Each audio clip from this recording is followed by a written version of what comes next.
Praise the Lord. जय मसीह की। आज का वचन है फिलिपियों की पुस्तक चैप्टर 3 का वचन 20 और 21। पर हमारा स्वदेश स्वर्ग पर है और हम एक उद्धारकर्ता प्रभु यीशु मसीह के वहाँ से आने की बाट जो रहे हैं। वह अपनी शक्ति के उस प्रभाव के अनुसार जिसके द्वारा वह सब वस्तुओं को अपने वश में कर सकता है, हमारी दीनहीन देह का रूप बदलकर अपनी महिमा के देह के अनुकूल बना देगा। आमीन। प्रभु में विश्वास करने वाले उसके सभी चेले उसमें इतना विश्वास करते थे कि वो ये भी विश्वास करते थे कि परमेश्वर अपने सामर्थ्य से उनकी जो दीनहीन देह है उसको बदल कर भी उसी महिमा रूप में बदल देंगे। प्रभु में विश्वास करने वाले चेले उसके लिए कोड़े खाते थे, दर दर भटकते थे, आत्मा से परिपूर्ण होकर उसकी वचनों का प्रचार करते थे, सुसमाचार प्रचार करते थे। उसकी बाट जो होते थे कि प्रभु आए और उनके साथ रहे, प्रभु आए उन्हें सामर्थ्य दे। और कितना अटूट उनका विश्वास था कि वो कहते थे कि हमारा स्वदेश स्वर्ग पर है। आमीन। और हम एक उद्धारकर्ता प्रभु यीशु मसीह के वहाँ से आने की बाट जो रहे हैं। आमीन। क्योंकि जब प्रभु शरीर में उनके साथ में थे तो वो उन्हें नहीं पहचान पाए थे, लेकिन जब प्रभु चले गए उन्हें छोड़कर और जब वो तीसरे दिन जीवित हुए और 40 दिन तक उनके साथ रहे और आत्मा में उनसे मिलते रहे, उन्हें सामर्थ्य देते रहे, ताकत देते रहे, तब उन्हें समझ में आया कि वो खुदा जो हमारे साथ में रहता था, वो ऐसा परम प्रधान स्वामी, वो परम प्रधान परमेश्वर था जो हमारे साथ में रहा था। तब वो उसकी बाट जो होने लगी, वापस उसकी बाट जो होने लगी। उन्हें पता चल गया कि हमारा स्वदेश, हम इस पृथ्वी पर शरणार्थी हैं, हम इस पृथ्वी पर मेहमान हैं। वो जान चुके थे कि हमारा स्वदेश स्वर्ग है और अल्टीमेटली हमें वहीं जाना है, उस स्वर्ग में ही जाना है। और उस स्वर्ग में हर कोई ऐसे नहीं जा सकता है। जो प्रभु की बाट जो रहा है, जो उस खुदा की बाट जो रहा है, वही उसमें जाएगा जो उसमें विश्वास करता है। वह अपनी शक्ति के उस प्रभाव के अनुसार जिसके द्वारा वह सब वस्तुओं को अपने वश में कर सकता है। एक ऐसी शक्ति उस परमेश्वर के पास है जिसने अपने शब्दों को वजूद में लाकर संसार को रच दिया, मनुष्य को रच दिया, हर एक चीज़ को बना दिया। वो शक्ति उसके पास है। जब वो शक्ति में आएगा, वह सारी वस्तुओं को जो अपने वश में कर सकता है।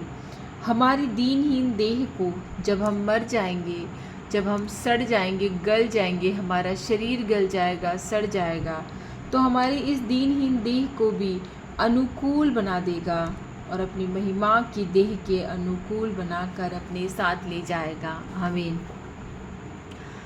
प्रभु में विश्वास कीजिए और अपने स्वदेश स्वर्ग लौटने के लिए प्रयास कीजिए। जिस तरह से आजकल हम देख रहे हैं मनुष्यों की क्या हालत हो रही है, जिस तरह से हम देख रहे हैं क्षण मात्र में मनुष्य समाप्त हो जाता है, नाश हो जाता है। उनकी बुद्धि को शैतान ने घेर लिया है। मनुष्य का पापी हो गया है। जो माँ अपनी कोख से अपनी संतान को जन्म दे रही है, उसी के टुकड़े कर कर कूड़ेदान में डाल रही है। भाई भाई का दुश्मन हो गया है, एक दूसरे को देखना पसंद नहीं करते हैं। क्या ऐसी पृथ्वी परमेश्वर ने बनाई थी? मेरे हिसाब से ऐसे मनुष्य और ऐसी पृथ्वी परमेश्वर ने नहीं बनाई। उसने तो बहुत सुंदर सृष्टि की रचना की थी, लेकिन इस सृष्टि को दूषित मनुष्य ने कर दिया, पाप ने कर दिया, शैतान ने कर दिया। क्या हम ऐसे मनुष्य हैं जो स्वर्ग में हमारे स्वदेश में लौटना नहीं चाहेंगे? हम अवश्य लौटना चाहेंगे। हम जानते हैं कि जिस तरह से हमारे पुरखा मिट्टी में मिल गए, हमें भी मिल जाना है। एक दिन हम भी बुला लिए जाएंगे, बिना बताए बुला लिए जाएंगे। जिस तरह बिना बताए हमारा जन्म हो गया, उसी तरह बिना बताए हम इस पृथ्वी से बुला लिए जाएंगे। उस दिन के लिए तैयार रहिए भाइयों बहनों। जिस तरह से परमेश्वर के जो चेले थे वो हर वक्त यीशु की बाट जो होते थे कि वो हमारी इस सड़ी गली देह को अपनी महिमा रूप में बदल देगा, वो उस यीशु की बाट जो होते थे, उस यीशु की बाट जोइए, उससे प्रार्थना कीजिए, उसमें लीन हो जाइए, उसी से मांगिए, वो अनुग्रह अवश्य देगा। वो सब कुछ देने वाला है, वो सब कुछ देगा। किसी भी तरह के पाप में आप लिप्त हुए हों, किसी तरह के व्यभिचार में आप लिप्त हुए हों, किसी भी तरह का पाप आपने मन, वचन, कर्म, शब्दों से किया हो, क्षमा मांगिए। ऐसा कोई पाप नहीं है जो परमेश्वर से हमको अलग कर सकता है। क्षमा मांगिए, वो अवश्य क्षमा देगा। उसकी पवित्र आत्मा मांगिए कि जब हम प्रार्थना करें तो उसकी पवित्र आत्मा से ओतप्रोत होकर प्रार्थना करें। उसकी पवित्र आत्मा में हम बढ़ते चले जाएं, उसकी पवित्र आत्मा के अनुग्रह से हम बढ़ते चले जाएं, कि जब तक इस संसार में रहें उस परमेश्वर से हम कभी दूर न होने पाएं। ऐसा सामर्थ्य मांगिए, ऐसी ताकत मांगिए, ऐसी शक्ति मांगिए, ऐसी बुद्धि मांगिए। आइए हम सब मिलकर उस यीशु से, उस स्वर्ग के स्वामी से प्रार्थना करें। धन्यवाद, धन्यवाद, धन्यवाद, धन्यवाद मेरे मसीहा, धन्यवाद मेरी खुदा, धन्यवाद मेरी परमेश्वर। स्वामियों के स्वामी, खुदाओं के खुदा, तेरे जैसा कौन है प्रभु? तेरे जैसा कोई भी नहीं है, जो इस मनुष्य से इतना प्रेम करता हो कि इतना पाप करने पर भी तू मनुष्य से इतना प्रेम करता है कि वो क्षमा मांगता है और तू क्षमा कर देता है। तू धीरज धरने वाला है, तू विलंब से कोप करने वाला है। हे मेरे मसीहा, आज जिन घरों में कलेश हैं, जो एक मनुष्य एक दूसरे मनुष्य को देखना पसंद नहीं करता है, ऐसे घरों की तो सुधि ले प्रभु। जिस घर में तेरे नाम का उच्चारण किया जाता है, जिस घर में तेरे नाम की दुहाई दी जाती है, जिस घर में तेरे नाम के वचनों को, तेरे वचनों को पढ़ा जाता है, उन घर में शैतान का क्या काम परमेश्वर। ऐसे घरों की सुधि ले प्रभु, ऐसे घरों की सुधि ले जिनमें कलह मचा है, ऐसे घरों की सुधि ले जहाँ बीमार व्यक्ति है और उसकी सेवा नहीं की जा रही। ऐसे बीमारों की सुधि ले परमेश्वर, उन्हें चंगाई दे प्रभु, उनकी पीड़ा से उन्हें आज़ादी दे परमेश्वर।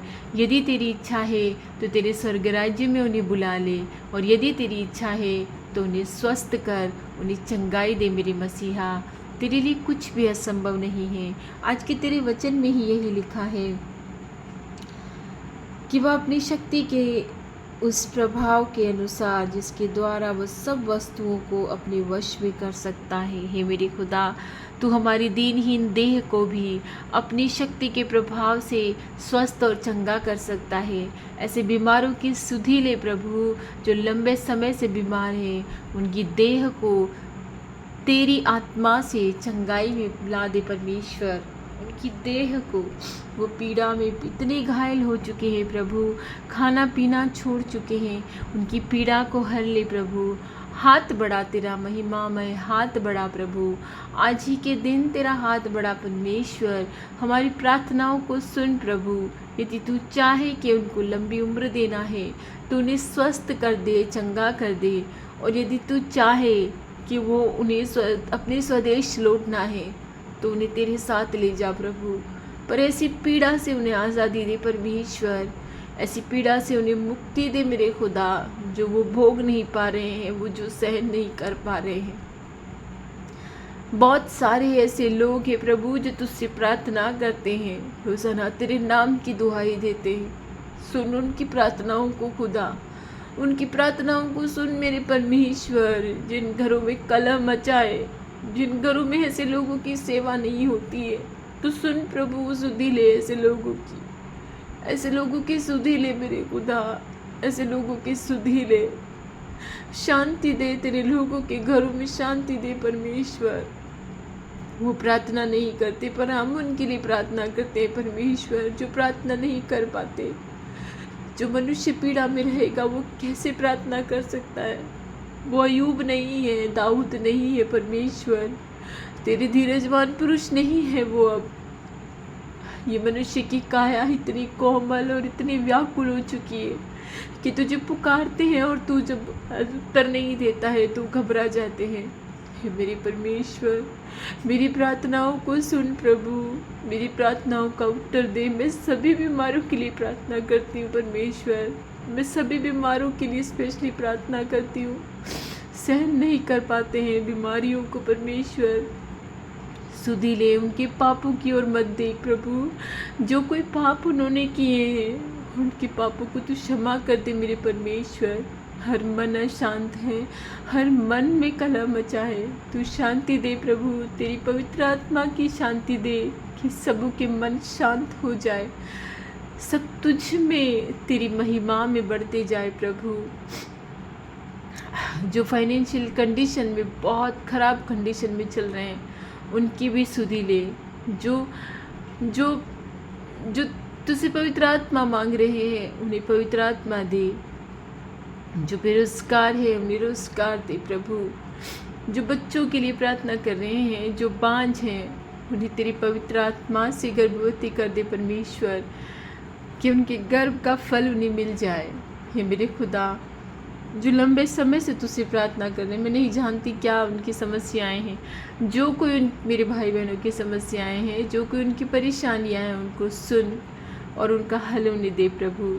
और हमारे स्वदेश लौटने में, तेरी महिमा में बढ़ने में, तेरी पवित्र आत्मा की अगुवाई में चलने में हमारी मदद कर परमेश्वर, कि हम भटकने ना पाएँ। हमारे बच्चों को आशीष दे कि वो अच्छे काम करे, भटकने न पाए। हमारे परिवारों को आशीष दे, हर बीमार को आशीष दे, हर घर में चंगाई दे, हर घर में शांति दे।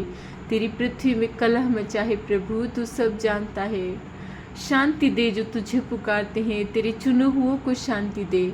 आज के दिन हमारी रक्षा करना परमेश्वर, हमें खतरे मुसीबतों परेशानियों से बचाना, हमारे साथ रहना, हमारे खतों को आशीष देना। जिस काम में हम हाथ लगाएं वो आशीषित हो जाएं। प्रभु यीशु के नाम से मैं सारी प्रार्थनाएं मांगती हूँ, आमीन।